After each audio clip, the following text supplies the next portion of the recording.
ഞാൻ doctor Biniya, Bethsaida homeo clinic, Kaloor. എല്ലാവരുടെയും ആഗ്രഹമാണ് ആരോഗ്യത്തോടെ ദീർഘായുസോടെ കുറേ നാള് ജീവിക്കണം എന്നുള്ളത്. അതിനുവേണ്ടി ഒട്ടേറെ മാറ്റങ്ങൾ നമ്മൾ ഭക്ഷണത്തിലും നമ്മുടെ ലൈഫ് സ്റ്റൈലിലും എല്ലാ കാര്യത്തിലും വരുത്തുന്നുണ്ട്. അപ്പൊ എന്തൊക്കെ കാര്യങ്ങൾ ഭക്ഷണത്തിൽ ശ്രദ്ധിക്കണം, എന്തൊക്കെ കാര്യങ്ങൾ ഒഴിവാക്കണം, എന്തൊക്കെ ചെയ്യണം എന്നുള്ളതാണ് ഇന്നത്തെ വീഡിയോയിൽ പറയുന്നത്. ഈ ചാനൽ ആദ്യമായിട്ടാണ് കാണുന്നതെങ്കിൽ സബ്സ്ക്രൈബ് ചെയ്യുക. അപ്പൊ നമുക്ക് നോക്കിയാലോ എന്തൊക്കെ കാര്യങ്ങളാണ് നമുക്ക് ദീർഘായുസിന് വേണ്ടിയും ആരോഗ്യത്തോടെ ഇരിക്കാനും ഭക്ഷണത്തിൽ കഴിക്കേണ്ടതും കഴിക്കേണ്ടാത്തതും എന്നുള്ളത്. ആദ്യം നമ്മൾ ഒഴിവാക്കേണ്ട കാര്യങ്ങളാണ് ഞാൻ പ്രത്യേകിച്ച് എടുത്തു പറയുന്നത്. ആദ്യത്തെ എന്താന്ന് വെച്ചാൽ പ്രോസസ്ഡ് മീറ്റ് ആണ്. പണ്ടൊന്നും ഇത്രയും അധികം പ്രോസസ്ഡ് മീറ്റ് എന്ന് പറഞ്ഞാല് സംസ്കരിച്ച മാംസം. ഇതിപ്പം സോസേജ് ആയിട്ടും ബേക്കൺസ് ആയിട്ടും എല്ലാം പാക്ക് ചെയ്ത ഭക്ഷണങ്ങളാണ് വരുന്നത്. നമ്മുടെ തിരക്കുള്ള ഒരു അവസ്ഥയിൽ നമ്മൾ കൂടുതലും അതിനെ അതാണ് നമുക്ക് എന്താ പറയാ ഈസിലി അവൈലബിളും ആണ്, അതേപോലെ തന്നെ വേഗം പണി തീരും എന്നുള്ളൊരു ചിന്തയിൽ കൂടുതലും ഇങ്ങനത്തെ സാധനങ്ങളാണ് ഉപയോഗിക്കുന്നത്. പക്ഷെ അതിലിരിക്കുന്നത് പ്രിസർവേറ്റീവ്സും നൈട്രൈറ്റ്സും സോഡിയം ഒക്കെ കൂടുതലായതുകൊണ്ട് തന്നെ ഇങ്ങനത്തെ നമ്മൾ കണ്ടിന്യൂസ് ആയിട്ട് യൂസ് ചെയ്താൽ നമുക്ക് വളരെ ഹാർട്ടിനാണെങ്കിലും അതേപോലെ തന്നെ പല പ്രശ്നങ്ങളും ഉണ്ടാക്കുന്നു. അത് മാത്രമല്ല, നമ്മൾ പുകവലിയും മദ്യപാനം ഒക്കെ ഒഴിവാക്കിയിട്ടും ഇത് ഒഴിവാക്കുന്നില്ല എങ്കിൽ ഇതും നമുക്ക് ഈവൻ ഇതിനെ ഗ്രൂപ്പ് 1 കാർസിനോജൻ പോലെയാണ്. അതായത് കാർസിനോജൻ എന്ന് പറഞ്ഞാൽ നമുക്ക് അർബുദം സൃഷ്ടിക്കാൻ ഉള്ള കഴിവ് ഇതിനു പോലും ഉണ്ട് കണ്ടിന്യൂസ് ആയിട്ട് കഴിക്കുകയാണെങ്കിൽ. അപ്പോൾ നമ്മുടെ പ്രോസസ്ഡ് മീറ്റ് ശരിക്കും പുകവലിയോ മദ്യപാനമോ പോലെ ഹാനികരമാണ് എന്ന് വേണം മനസ്സിലാക്കാൻ. അപ്പൊ അതുകൊണ്ട് തന്നെ ഇങ്ങനത്തെ സാധനങ്ങൾ നമ്മൾ മാക്സിമം ഒഴിവാക്കുക. വല്ല ഒരു സമയത്ത് നമ്മൾ വാങ്ങി ഒരു സമയം നമ്മൾ എടുത്തു അതല്ല ഞാൻ പറയുന്നത്. കണ്ടിന്യൂസ് ആയിട്ട് നമ്മൾ ഇങ്ങനത്തെ സാധനങ്ങൾ ഉപയോഗിക്കാതിരിക്കുക. ഫ്രഷ് ആയിട്ട് കട്ട് ചെയ്ത നമുക്ക് മീറ്റുകൾ മാക്സിമം എടുത്ത് ഉപയോഗിക്കാനായിട്ട് ശ്രമിക്കാം. ഇതാണ് ആദ്യം ഒഴിവാക്കേണ്ടത്. രണ്ടാമത്തത് പ്രോസസ്ഡ് ഷുഗർ ആണ്. അതായത് നമ്മുടെ വൈറ്റ് ഷുഗർ. അതിന് പകരം നമുക്ക് ശർക്കരപ്പൊടി എല്ലാം ഉണ്ട്. എങ്കിലും നമുക്ക് വൈറ്റ് ഷുഗർ ഇട്ടാൽ മാത്രമേ നമുക്കൊരു സംതൃപ്തി വരുന്നുള്ളൂ. പക്ഷെ അത് വളരെ അപകടമാണ്. ഇത് നമുക്ക് ഈവൻ ടൈപ്പ് 2 ഡയബറ്റീസും അതേപോലെ തന്നെ ഇൻസുലിൻ സ്പൈക്ക് കൊണ്ട് തന്നെ ടൈപ്പ് 2 ഡയബറ്റീസ് ഉണ്ടാവാം, ഒബേസിറ്റി ഉണ്ടാവാം, ഈവൻ അൾഷിമേഴ്സ് പോലും വൈറ്റ് ഷുഗർ കൊണ്ട് ഉണ്ടാകാം എന്നാണ് പഠനങ്ങൾ തെളിയിക്കുന്നത്. അപ്പൊ അതുകൊണ്ട് തന്നെ വൈറ്റ് ഷുഗറിൽ നിന്നും മാറി നമുക്ക് എന്ത് ചെയ്യാം? ശർക്കര ഉപയോഗിക്കാം, ഈവൻ തേൻ ഉപയോഗിക്കാം, അതേപോലെ ഫ്രൂട്ട്സ്, മധുരത്തിന് വേണ്ടി ഫ്രൂട്ട്സിലെ ഇത് ഉപയോഗിക്കാം. അങ്ങനെയൊക്കെ കാര്യങ്ങൾ നമുക്ക് ഇൻക്ലൂഡ് ചെയ്യാൻ ശ്രമിക്കാം. പിന്നെ ഷുഗറി ആയിട്ടുള്ള ജ്യൂസസ്, ഈ ജ്യൂസസ് പാക്ഡ് ജ്യൂസസ് വാങ്ങാതിരിക്കുക. അതിൽ നല്ലപോലെ ഷുഗറും ഉണ്ട് പ്രിസർവേറ്റീവ്സും ഉണ്ട്. ഇത് ചീത്തയാവാതെ ഇരിക്കണമെങ്കിൽ എന്തായാലും നമ്മൾ പ്രിസർവേറ്റീവ്സ് ആഡ് ചെയ്തേ പറ്റത്തുള്ളൂ. അപ്പൊ അതുകൊണ്ട് അതും ശ്രദ്ധിക്കുക. അപ്പൊ ഷുഗറിൽ അടങ്ങിയിരിക്കുന്ന മധുരം നമുക്ക് സാധാരണ നാച്ചുറൽ ആയിട്ടുള്ള സാധനങ്ങൾ കട്ട് ചെയ്ത് കഴിക്കാൻ വേണ്ടി ശ്രമിക്കുക.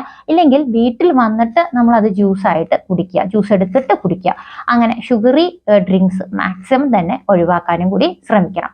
ഇനിയുള്ളത് പ്രോസസ്ഡ് ആയിട്ടുള്ള കാർബോഹൈഡ്രേറ്റ് ആണ്. അപ്പം കാർബോഹൈഡ്രേറ്റ് എന്ന് പറയുമ്പോൾ നമുക്കറിയാം എല്ലാ സാധനങ്ങളും നമ്മൾ കഴിക്കുന്ന ഒരുമിക്ക അരിപ്പൊടി എല്ലാ സാധനങ്ങളും കാർബോഹൈഡ്രേറ്റ് ആണ്. എന്നാൽ പ്രോസസ്ഡ് കാർബോഹൈഡ്രേറ്റ് എന്ന് പറയുമ്പോൾ തവിടുള്ള അരിനെ പ്രോസസ്സ് ചെയ്തിട്ടാണ് നമ്മൾ വൈറ്റ് റൈസ് ആക്കുന്നത്. മനസ്സിലായോ?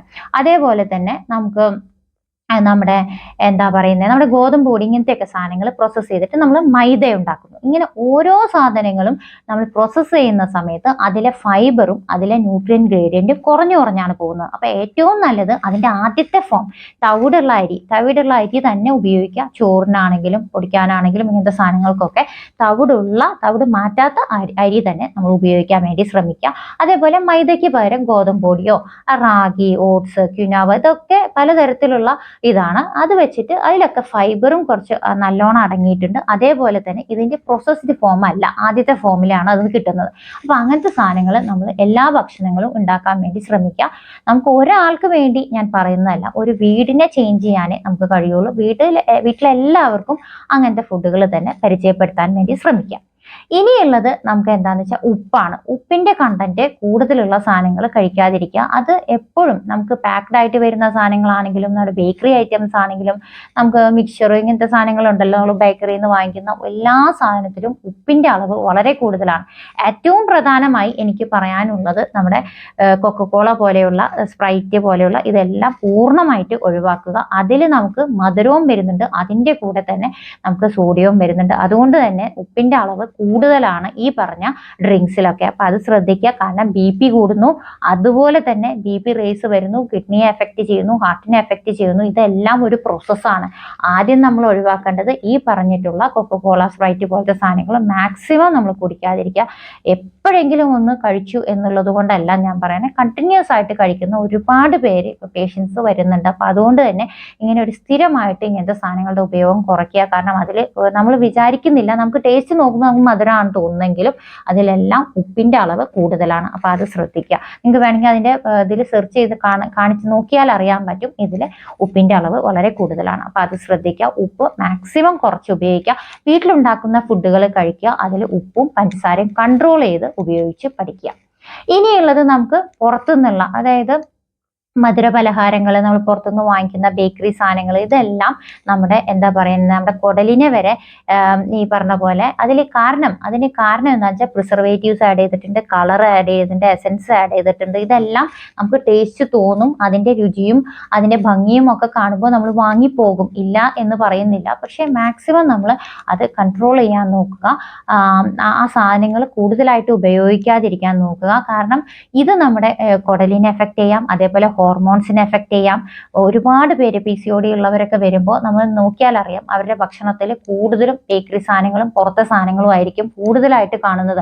അങ്ങനെയാണ് നമുക്ക് ആ PCOD, ആ ഹോർമോണൽ ഇംബാലൻസ് വരുന്നു. അതോടുകൂടി നമുക്ക് സിസ്റ്റായി, ഫൈബ്രോയിഡ്, അങ്ങനെ പലതരത്തിലുള്ള പ്രശ്നങ്ങൾ, അതായത് വെയിറ്റ് കൂടുന്നതിനനുസരിച്ച് അതിനോട് പുറകെ ആദ്യം പറയുന്നത് ഏറ്റവും ഇമ്പോർട്ടൻ്റ് നമ്മുടെ ഹാർട്ടും കിഡ്നിയും ഇതൊക്കെ ഉണ്ട്. അതിൻ്റെ കൂടെ തന്നെ ഹോർമോണൽ ഇംബാലൻസസ് വരെ ഈ ഒരു സാധനം കൊണ്ടുവരുന്നുണ്ട്. പിന്നെ ചിലവരിലാണെങ്കിൽ എന്താ പറയുക, കുടലിൻ്റെ ആരോഗ്യം കുറഞ്ഞിട്ട് ഗട്ട് ഹെൽത്ത് പോയിട്ട് അതിനോട് ബന്ധപ്പെട്ട് മുടി കൊഴിച്ചിൽ, അതേപോലെ തന്നെ മൂഡ് സ്വിങ്സ്, നമ്മുടെ മാനസിക അവസ്ഥ വരെ മാറിപ്പോകുന്ന ഒരവസ്ഥ കണ്ടിട്ടുണ്ട്. അപ്പോൾ അതുകൊണ്ട് കണ്ടിന്യൂസ് ആയിട്ടുള്ള പുറത്തുനിന്നുള്ള ഭക്ഷണങ്ങൾ ഒഴിവാക്കുക. വീട്ടിൽ തന്നെ നമ്മൾ ഭക്ഷണം, പ്രത്യേകിച്ച് ഈ വന്ന് നിന്ന് പഠിക്കുന്ന കുട്ടികളിലൊക്കെ ഒത്തിരി പേരിൽ, ടീനേജേഴ്സിൽ ഒത്തിരി പേരിൽ ഈ പുറത്തുനിന്നുള്ള ഭക്ഷണം മാത്രം കഴിച്ചിട്ട് അവരുടെ കുടലിൻ്റെ ആരോഗ്യം, ഈവൻ പലതരത്തിലുള്ള ഇൻഫ്ലമേഷനാണ്, വീക്കമാണ് വരുന്നത്. കുടലിലായിരിക്കാം, കോളനിലായിരിക്കാം, രക്തത്തിലായിരിക്കാം.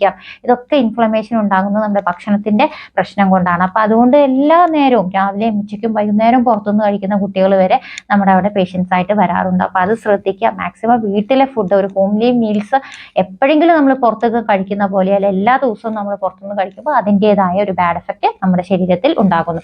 അപ്പൊ അതുകൊണ്ട് തന്നെ പുറത്തുനിന്ന് വാങ്ങി കഴിക്കുന്നവർ ഇത് വളരെയധികം ശ്രദ്ധിക്കുക. നമ്മുടെ ഹെൽത്ത് നമുക്ക് മാത്രമേ ശ്രദ്ധിക്കാൻ കഴിയുള്ളൂ എന്ന് ഓർക്കാം. ഇനിയുള്ളത് അടുത്തൊരു സംഭവം എന്താണെന്ന് വെച്ചാൽ നമ്മുടെ ഫ്രൈഡ് ഐറ്റംസ് ആണ്. പ്രത്യേകിച്ച് നമ്മൾ ഡീപ്പ് ഫ്രൈ ചെയ്യുന്ന സാധനങ്ങൾ. അതിൻ്റെ പ്രശ്നം എന്താണെന്ന്, ഡീപ്പ് ഫ്രൈ ചെയ്യുന്ന സമയത്ത് നമ്മുടെ എല്ലാ എന്താ പറയുക ന്യൂട്രിയൻസും അതിൽ നിന്ന് തന്നെ മോശമായിട്ട് പോകുന്നു. നമ്മൾ സോട്ട് ചെയ്യും തോറും നമ്മുടെ ഫൈബർ കുറഞ്ഞു പോകുന്നു. ഈവൻ വെജിറ്റബിൾസോ എന്ത് സാധനമാണെങ്കിലും നമ്മൾ സോട്ട് ചെയ്ത് കഴിയുമ്പം ഒരുപാട് നമ്മുടെ ഫൈബർ എല്ലാം പോകുന്നു. അതേപോലെ തന്നെ ഈ എന്താ പറയുക, നല്ലോണം ആളി കത്തിക്കുന്ന, അതായത് കത്തിച്ച് നമ്മൾ ഉപയോഗിക്കുന്ന സ്മോക്ക്ഡ് ഫുഡുകളൊക്കെ ഉണ്ടല്ലോ, ഇതൊന്നും നമ്മുടെ ശരീരത്തിന് അത്ര തന്നെ നല്ലതല്ല. അപ്പൊ ഇതൊക്കെ നമുക്ക് പ്രശ്നം ഉണ്ടാക്കുന്ന തരം ഭക്ഷണങ്ങളാണ്.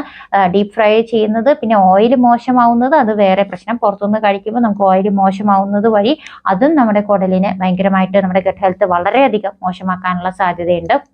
അതുപോലെ അസുഖങ്ങൾ, ഈവൻ ക്യാൻസർ വരെ നമുക്ക് ഉണ്ടാകാനുള്ള സാധ്യത ഉണ്ട്. അപ്പോൾ അതുകൊണ്ട് തന്നെ ഈ ഒരു കാര്യം, ഡീപ്പ് ഫ്രൈഡ് ആയിട്ടുള്ള സാധനങ്ങൾ കൊളസ്ട്രോൾ ഉണ്ടാക്കുന്നു, LDL കൊളസ്ട്രോൾ കൂട്ടുന്നു, BP കൂട്ടുന്നു, ഇതെല്ലാം കൂട്ടുന്നു എന്ന് എല്ലാവർക്കും അറിയാം. പക്ഷെ എങ്കിലും ഞാൻ വീണ്ടും ഓർമ്മിപ്പിക്കുകയാണ്, ഇങ്ങനത്തെ ഫ്രൈഡ് ആയിട്ടുള്ള സാധനങ്ങൾ മാക്സിമം കുറയ്ക്കാൻ നോക്കുക.